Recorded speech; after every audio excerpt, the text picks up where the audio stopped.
Juan Kapitulo 6, versikulo 35. Si Jesus miingon kanila, "Ako mao ang pan nga naghatag sa kinabuhi. Ang muari kanako dili nagayod gutomon, ug ang mutuo kanako dili nagayod uhawon." Pan sa kinabuhi.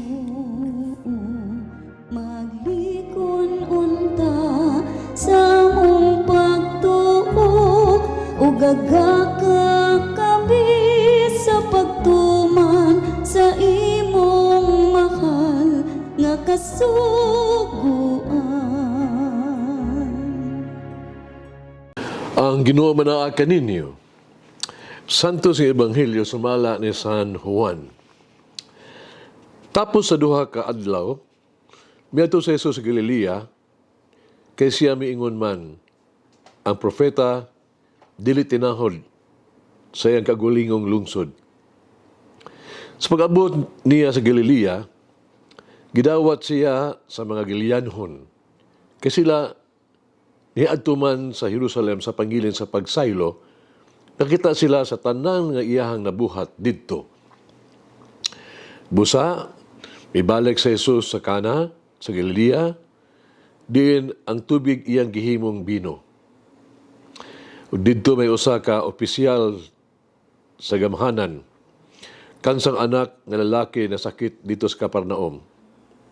Pagdungog niya nga si Jesus miabot sa Galilea gikan sa Judea, miadto siya kang Jesus, mihangyo kaniya sa pag-adto sa Kapernaum, haron ayuhon ang iyang anak nga himatyon. Si Jesus mingon kaniya, "Wala gayud kamo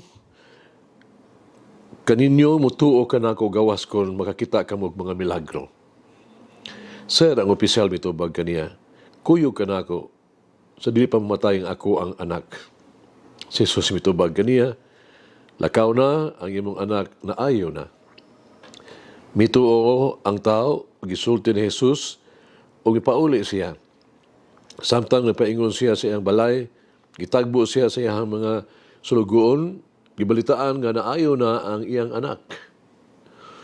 Unya, iyang ipangutan na sila, unsak nagnaa, naayo ang iyang anak. Kung sila mitubag, gahapon sa alauna, iwasan siya sa hilanat. Unya, nahinundom ang amahan, nga mao kadtong taknaa, nagsultihan siya ni Jesus, nga naayo na ang iyang anak. Busa mituo siya, ang tanang sakop sa iyang panimalay. Mao kini kaduhang milagro nga gihimo ni Jesus sa iyang pag-abot sa Galilea gikan sa Judea. Ang Ebanghelyo sa Ginoo. Pasalamati ang Ginoo kay siya maayo, ang iyang gugma mulungtad hangtod sa kahangturan. Pasalamati ang Diyos sa tanang mga Diyos, ang iyang gugma malungtaron. Pasalamati ang Ginoo sa mga Ginoo, ang iyang gugma malungtaron.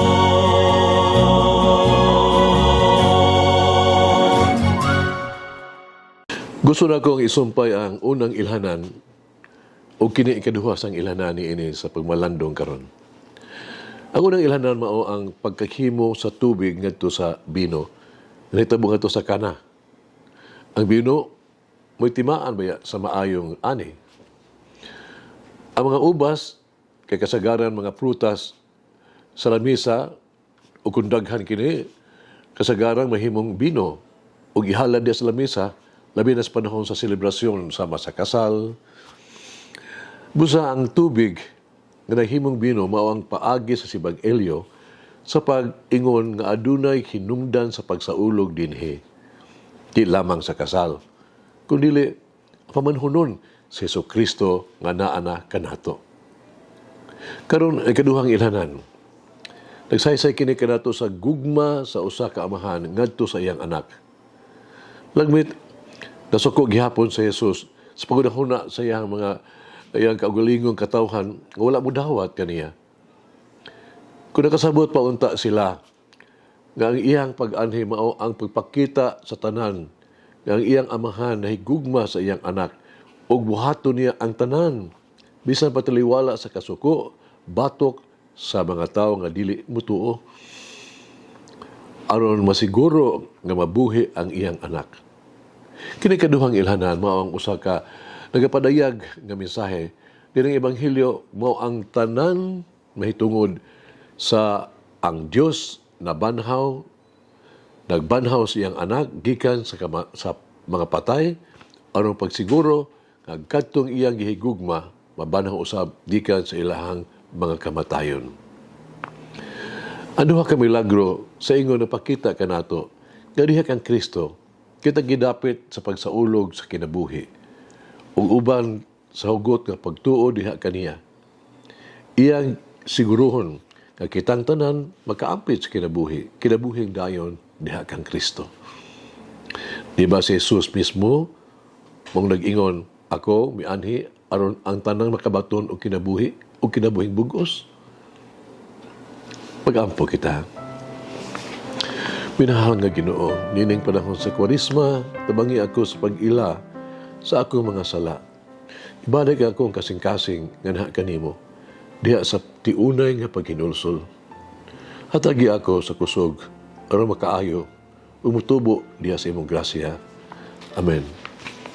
Mama Mary, inspire me to place my worries and hopes in the hands of your Son Jesus, the divine healer. Umulangin ang Diyos magagahom sa tanan, Amahan, Anak, Espiritu Santo. Amen. May the Lord of the divine mercy bless us all, heal us from all diseases and suffering. Ayun unta niya kita, tanang mga sakit na sa lawas o sa kalag, body and soul. In the name of the Father, the Son, and of the Holy Spirit. Jesus, I trust in you. Amen. Whoever eats the bread of life will never hunger, says the Lord. Kay galaan inyong nabati ang pagpaambit ug hamubong pamalandong sa pulong sa Dios pinaagi sa tulumanon pan sa kinabuhi nga gidumala ni Monsignor Daddy Silva. Hangtod na usab sa sunod higayon, daghang salamat. The bread of life.